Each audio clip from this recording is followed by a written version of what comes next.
All right, my friends, as promised, I've been working diligently on learning the expansion Forgotten Souls for Descent, Journeys in the Dark, 2nd edition, all right? So this is a little scenario you can pick up at Fantasy Flight Games at their website. I think it's called their print on demand. I'll put a link below. And what this one does is it takes the game and turns it into a fully cooperative expansion from 1 to 4 players, okay? You still need the base game, and you need this little scenario set. The other thing you're going to need are the rules. They're not included in this little printout you buy. You have to print those off of the website, all right? But everything else comes in this little expansion, and it removes the overlord, okay?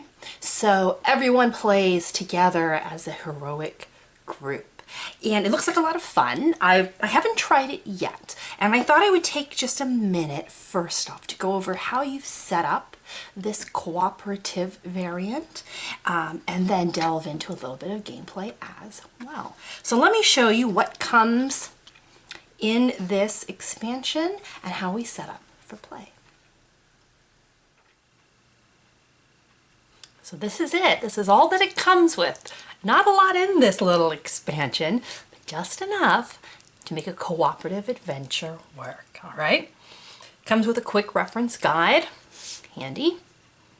It comes with an overlord and a loot track, all right? This is just a little piece of paper. I guess it's thick cardstock, right? And this is how you track your progress, all right? Now it also comes with some Peril Cards. There are 10 of these tiny little cards, and at certain points in the game you're going to be required to draw things, and these are horrible things that can happen to your character, all right? There's only 10 of them, so after you use them up, shuffle them up, start over again. Okay. We also have the monster activation cards, all right? And for this particular scenario where you're only going up against 4 different monsters: flesh molders, shadow dragons, zombies, and bargeist. And this tells you how you activate them and what they're going to do. So each time you have the monster activation phase, you're merely going to flip one of these over, and then reading the card from left to right, top to bottom, 1, 2, 3, 4, you're going to activate all the monsters on the board. Okay?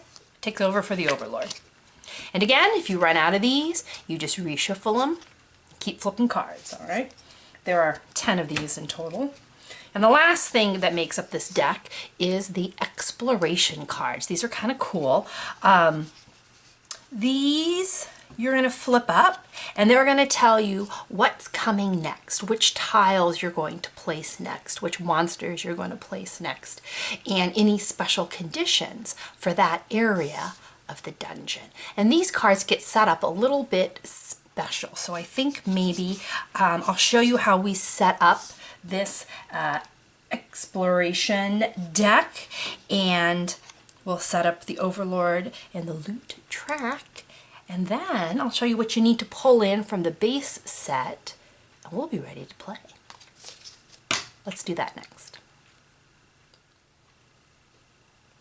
All right, so let's set up this exploration deck. And the first thing we're going to do is we're going to pull out any cards that have an icon in the left corner. All right, so this one has the red, and there should be a 1, a 2, and a 3. And these are the different starting for the scenario, and these are the 3 different acts, I guess, within the scenario. So we're just going to set those aside for now. We're going to take the rest of these and give them a quick little shuffle, okay? And then we're going to deal them out into 3 separate piles, all right? 1, 2, 3. And you'll notice that one of these piles only has 2 cards in it. That's okay, okay? What we're going to do next is we're going to take the 1, 2, 3 cards, all right?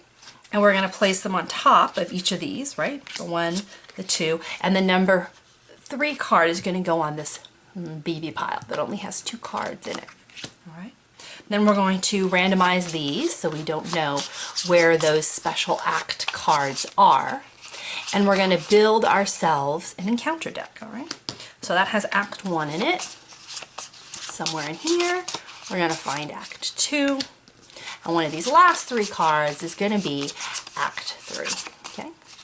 3 on the bottom, 2, 1, and finally, with a little red token, this is our first encounter card, all right? And what these encounter cards do, and it's really cool, is in the rules, they give you the layout for each of these encounter cards, okay? So this one's called the Onset. What you do is you go into the rules you've printed out and you flip over to the encounter guide, okay? And every title of these cards is listed here. So this is, the first one, of course, is the Onset. And what it's going to tell you is how to set up that particular encounter, all right? Which tiles you're going to need to pull from your base game, where the monsters are located, depending on how many people you have playing, if there's any sort of exploration tiles, you know, the little search tokens, where the doors go. It'll tell you if there's anything in particular about this particular encounter that you're going to need to know. So you're going to flip one of these cards over, figure out what it's called, and then flick through the encounter guide until you find, these are the tiles I need. So one thing that I did is I went through and I found all of these tiles from the base set. They're all, you know, with their numbered letters, and I just pulled them out and set them aside so that when I flip over an encounter card, I'm going to be able to grab the one I need and go. So for the Onset here, it tells us which ones to get, and I just went ahead and grabbed that from the base set and set it up. There's my little door. He goes down here. Let's see, if I'm playing with 2 people, it says, I don't know if you can tell, this one's in a red outline, right? So I'm going to put a red one here. If 2 people are there, I'm going to put a search token. These are for 3 people, 4 people. Same thing here. The only other one is a little red 2 down here, which I have. So I've set it up for a 2-person game. If I wanted to set it up for a 3-person game, no problem. Following this, you put another one here. And we grab another one of these little, what are these? Shambling zombies, and we're going to put him here. And now we're set up for a 3-person game. All right. It also tells us any special properties. All right. And so it says each hero places his figure on a space marked with an X, spawn zombies, and barg heist as indicated. Okay. So we can start the game anywhere in the middle here. And that's how we're going to set up the tile. And that's true for every encounter card. There's a corresponding entry, and it tells you how to set up the tile and any special rules you need to know for it. Okay, so it's pretty simple. Kind of set up and go. There will always be a door, so you know where you're going to need to explore next. Okay, so that's how these little encounter tiles work. Then they also, you read them from top to bottom, they also tell you on the card itself a little bit about where you are. And this one says, each time a hero enters a space that is not adjacent to another hero, the hero who entered that space suffers 3 fatigue, all right? So we need to stick together on this tile. There's no splitting off to explore. We need to make sure our heroes are always adjacent to each other. It then says, if there are no monsters on the map, discard this exploration card. All right, so now we know what we need to do. We need to clear the monsters on this tile, and that's gonna remove this card from play, and we'll be able to flip over the next one and see where this door leads, okay? There's a second part to these cards down here on the bottom written in red, and this triggers during the Overlord phase, all right? And so what'll happen is heroes get to go first. When our turn is over, we're going to move down to the bottom part, and it's going to say 2 sand timer. All right. That means we have 2 Overlord phases to try and clear this card. How do we clear it? Simple, get rid of all the monsters. So on the Overlord turn, we're going to place a fatigue token here. Okay. If our fatigue tokens ever match the sand timer amount, this little bit of text now kicks in and it says advance doom by 1, then discard this exploration card. Okay. So if we're unable to clear out these monsters in 2 hero turns, we get some doom happening, this card gets removed, and we flip over the next one. All right. So there is definitely a timer going in this game. You have a certain amount of time to do what's required of the encounter. Otherwise, you get a penalty, all right, that you have to suffer. So what does that mean, advance doom by 1? Wow. That's the next part that we need to look at, the doom track. So here it is, the Overlord track. And you'll notice at the bottom here it says Doom, and the top it says Fate. So we grab 2 of these little player markers from the base set, and we're going to put one on Fate and one on Doom, depending on the number of people we have playing. If we have it for 2 or 3 or 4 people, Doom rises just a little bit. So let's assume we're set up for a 3-person game. We're going to set our Doom, all right? And as the game progresses, these 2 tokens are going to move. We saw that first encounter card says if we're unable to kill all the monsters within the first 2 turns, advance the Doom track, okay? If these 2 tokens ever meet, we lose the game, okay? And there are events that will push Fate back or push Doom down. That it can go both ways, right? It'll advance or retreat depending on how we're doing. But this is the Doom track that we've got to keep our eye on. Okay. The second part of this is the loot track, and this is kind of cool. What they have you do is they have you pull out the Act 1 shop cards from the base game, all right? And that's going to act as our loot for this game. Now remember, we can also search, so we're going to need the search cards as well. And these we find from search tokens on the board. The shop cards we find from the loot track. Okay. The way the loot track works, and this is kind of cool, is every time we kill a monster, we're able to place a token on one of these hearts. All right. And I believe this is modified a little bit. If it's just a regular old monster, you just place 1 token, okay?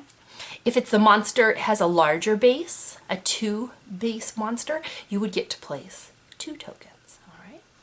So as we kill monsters, this little loot track moves up. If we ever hit the number, for the number of players we have, in this case we're playing a 5-person game, so if we ever hit 5, we will be able to get us some loot. And how much loot do we get? Well, it depends on these little markers, right?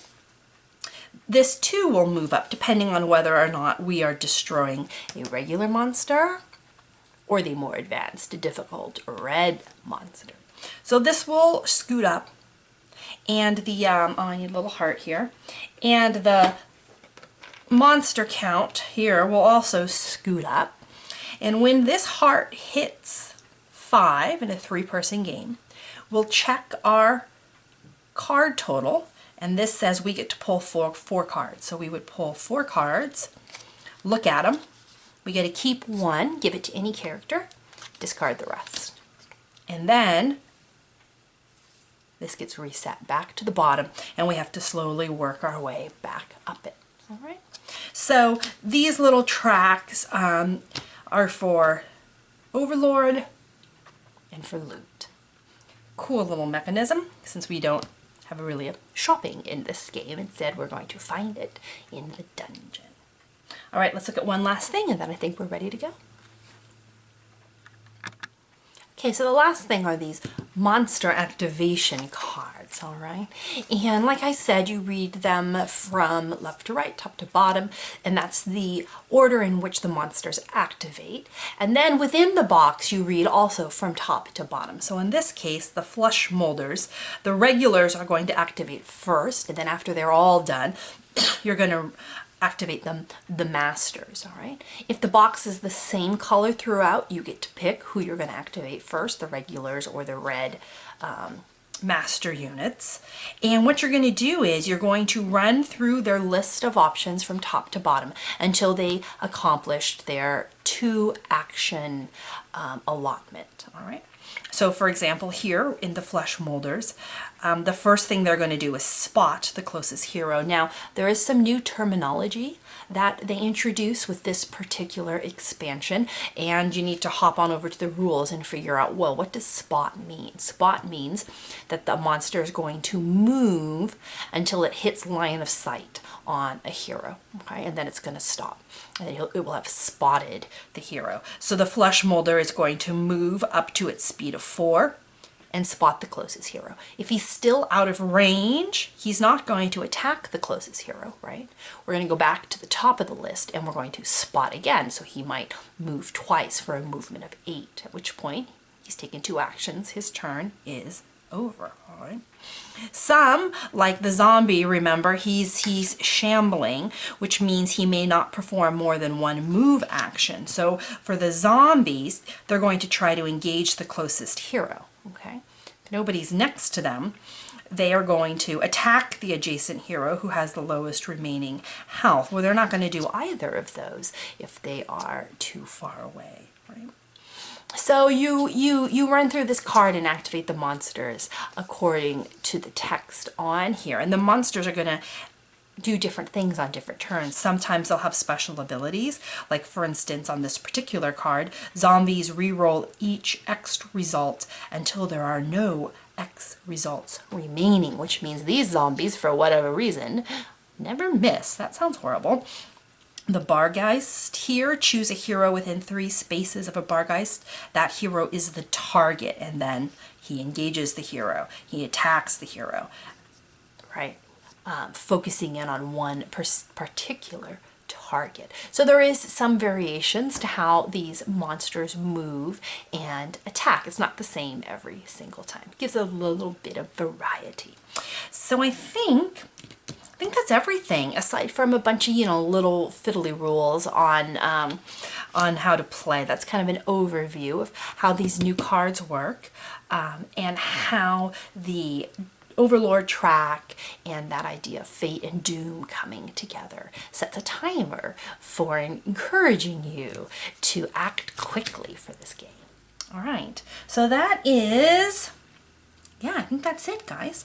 I think that's everything for this little playthrough of Forgotten Souls. I think I'll go ahead and maybe start a couple of rounds here so you can see what it looks like in action, and see what it's like to play cooperatively without an overlord. So this is the Forgotten Souls expansion, cooperative expansion for Descent 2nd edition.